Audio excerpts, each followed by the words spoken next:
With someone as popular as Batman, we can tend to think of him as an impervious god of sorts, at least plot-wise. However, the people in the DC universe just see him as a guy. A billionaire with mommy and daddy issues who's using his money to play hero, which oftentimes causes him to be underestimated when people like The Flash and Superman exist. But that's when those who do underestimate him get absolutely destroyed. But which ones were the most embarrassing? That's what we're exploring today. Let's do it. In at 10, Superman. The Dark Multiverse is a mysterious dimension. It lies outside of the normal universe. In one of the many universes in the Dark Dimension, Superman went rogue and killed off every hero and villain. No one could actually stop him. The last remaining hero was of course Batman, who could not even believe that his best friend could have done all this. But Batman had a plan.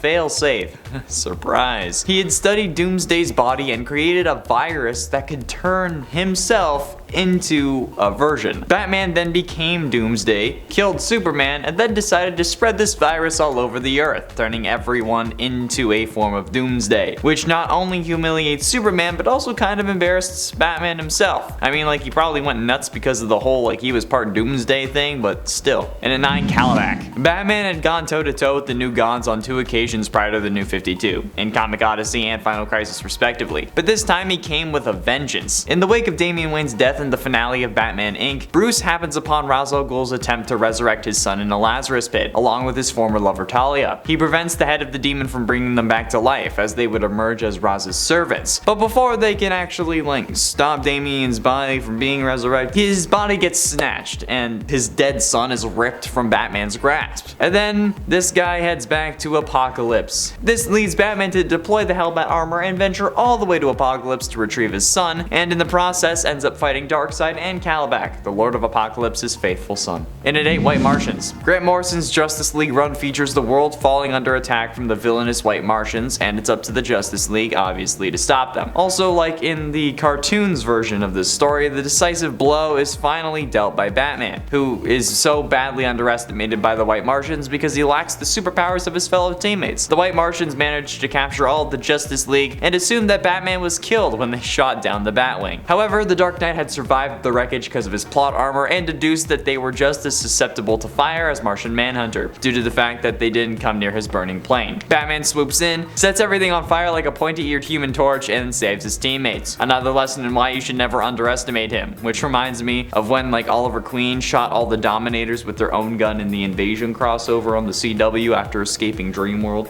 which is still one of my favorite Arrow episodes. And in 7, Circe. Amazon's Attack was a short crossover that released in the build-up to Final Crisis. The comic saw Circe manipulate the Amazons into invading the United States, believing that Wonder Woman had been detained by the Department of Metahuman Affairs, which wouldn't really make sense given that she's an Amazon and not a metahuman, but anyway. The Justice League was sent in response, or chose to go on their own at least, and wouldn't you guess it, Batman is right in the front lines. The Amazon Attacks crossover sees the Sorceress underestimate Batman and suffer embarrassment as a result. Batman enlists the help of Zatanna to defeat Circe, and the League's preeminent magician casts a spell on the Wonder Woman adversary that renders her powerless for a short period of time, allowing for the Dark Knight to get the drop on her and lay the groundwork for Wonder Woman to swoop in and deliver the final blow. And at 6, Deathstroke. When it comes to comics, Batman and Deathstroke have faced off with each other on many occasions, with no definitive results going one way or the other. One of the most recent battles in the aptly titled Batman vs. Deathstroke comic saw the two fight into a stalemate. It's a fitting conclusion with a duel between the world's greatest detective and the world's deadliest assassin. Bats and Deathstroke then fought each other on top of a cable car dangling over Gotham Harbor. And just as when it seems as though Slade has gotten the upper hand, the Cape Crusader is able to ensnare him with his grapple gun and save the hostage position nearby, at least in the short-lived Beware the Batman animated series, which was released for 1 season in 2013. Deathstroke may be one of the deadliest figures in the DC universe, but that didn't stop Batman from giving this Terminator reject his just desserts. Halfway through into number 5, Darkseid. Bruce Wayne was at first not really taken seriously by Darkseid. As a matter of fact, Batman uses the element of being underestimated as his greatest superpower basically. Batman doesn't kill, but he was forced to kill when Darkseid threatened Earth. The only known substance that could kill a new god is radion, so Batman shot Darkseid with a radion bullet and caused himself to die in the process. Darkseid, for that matter, had Batman as the last person in mind that could actually stop him. He thought if anybody was going to kill him, it would be Clark Kent, so yeah. Up until this point, the only human or sentient being, for that matter, that has truly made Darkseid, the god god of evil in the DC universe cower and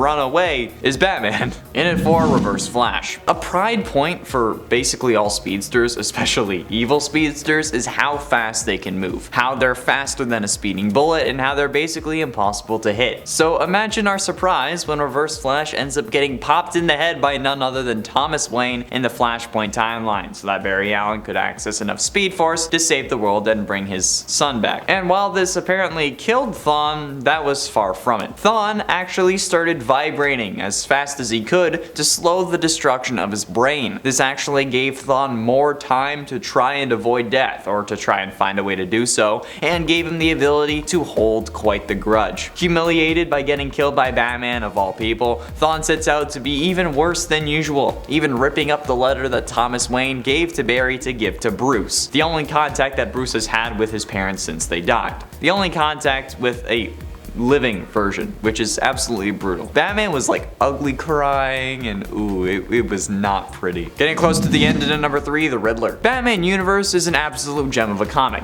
The series spotlights Batman in a time-traveling, universe-spanning adventure that takes him all the way from present-day Gotham to Thanagar, then back in time to the Wild West, where he meets Jonah Hex, and then all the way back to the present again. This series starts off somewhat innocuously, however. It's kind of simple, with a confrontation with the Riddler. Only Batman can tell that something isn't quite right. The Riddler's riddle this time was simply, when is the Riddler not the Riddler? And both the Dark Knight and Alfred agree that this is way below Nigma's usual standard. After chasing Riddler down and asking why he's stolen a priceless Fabergé egg, Batman also expresses concern at Nigma's behavior. It comes off as sincere concern, but there's an element of condescension in there as well, about how Riddler just isn't riddling like he used to, and honestly, he's trash at the moment, basically. And it's even more obvious that this is kind of Batman's tone when Green Arrow shows up and Batman literally says, "You're embarrassing yourself in front of Green Arrow. Are you feeling alright?" Which is kind of a dig at both Nigma and Oliver. Penultimately, in at number 2, the Justice League. The Justice Buster Batsuit is a mech suit part of Batman's Fenrir contingency, designed to take down the entirety of the Justice League, making its feature appearance in Batman Endgame when the Joker used his virus to warp the brains of the Justice League as the beginning of his Endgame plot. Batman was forced to use the Fenrir protocol to eliminate his teammates. The suit was successful in eliminating Wonder Woman, the Flash, and Aquaman, but met an even match at the hands of Superman. After a lengthy fight, Superman tore through the armor and nearly killed Batman until Bruce used kryptonite chewing gum and spit it in Clark's face, rendering him unconscious. Come on! Like, imagine waking up to learn that you passed out because Batman spit on your face. Like, seriously, bro, please brush your tongue when you brush your teeth. Your breath is absolutely lethal. Not to mention the miniaturized red suns for Knuckles, ancient Greek supernatural weaponry, super fast servers, and electromagnetic nerve trees for a sensor array that are also in the suit. And finally, in at number 1, the Joker. Mad Love is one of the most beloved episodes of Batman the Animated Series, but the story of the episode was first told in the show's tie-in comic, The Batman Adventures. The story provides an in-depth look into Harley Quinn's origin and the full extent of her abusive relationship with the Joker. After her anniversary plans end with her being thrown out of a window by Mr. J, she decides that the only way to win her Puddin's affection is to capture and kill Batman. And she succeeds, well, at capturing. But Joker isn't happy about that. If anyone's gonna take Batman down, it's going to be him. And he lashes out at Harley once again, leaving him alone with the Dark Knight. Batman and Joker then fight, obviously, but Batman's able to use Harley's successful scheme to his advantage, taunting the Joker that she came closer than he ever has to actually killing him, and concluding this joke by calling him Puddin', which is one of the funniest things I think Batman has ever done. Being usually a brooding and dark hero who still refuses to kill despite his darkness, calling his greatest enemy by his girlfriend's pet name is one of the best moments for Batman ever. That's all the time we have for today, friends. Thank you all so much for watching. I have been in Shower Main Connor Monroe, and I'll see you in another video, Puddin'.